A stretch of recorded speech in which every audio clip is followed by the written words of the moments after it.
Welcome back, everyone.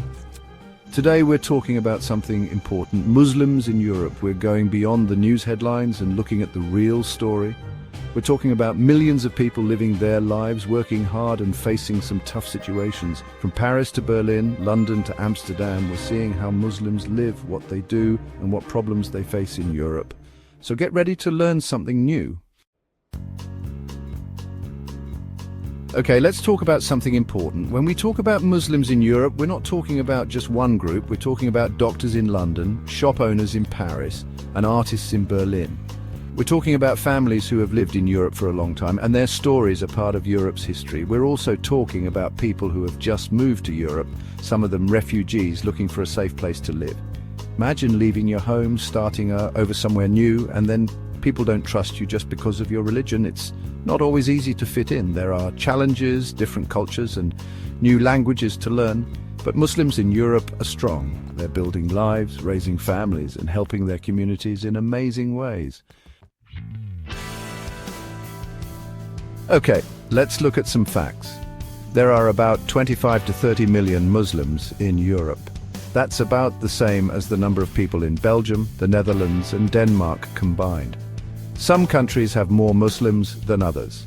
France has the most Muslims in Western Europe, around 5 to 6 million people. Germany is second, with about 4 to 5 million Muslims. Even though there are many Muslims in Europe, people sometimes see them as outsiders or dangerous. We need to stop thinking this way and see the truth. Muslims are a big part of Europe. Let's talk about what Muslims do for Europe. They're making a difference everywhere.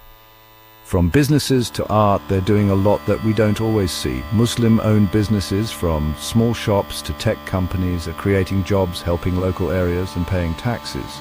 Think about all the delicious food like hummus, biryani, and baklava that are now popular in many European cities. Think about Islamic art and buildings, which make Europe even more beautiful and interesting.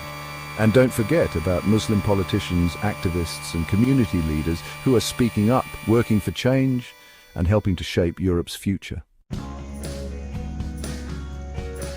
I'm not going to say everything is perfect. Muslims in Europe face real problems like discrimination when trying to find a house or a job, and Islamophobia and hate crimes.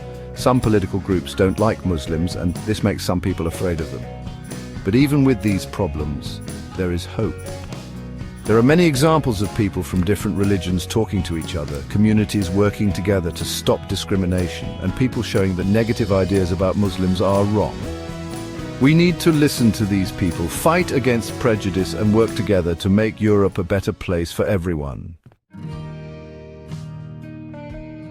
So what's next? The story of Muslims in Europe is complicated, has many sides, and is always changing. It's a story of strength, hard work, problems, and hope. Muslims are a part of Europe, helping its economy, its culture, and making it more diverse. There are still problems, but we know what to do. Talk to each other, understand each other, and work together. We need to look past the news headlines and the fear, and remember that we are all human. Thank you for watching. See you next time.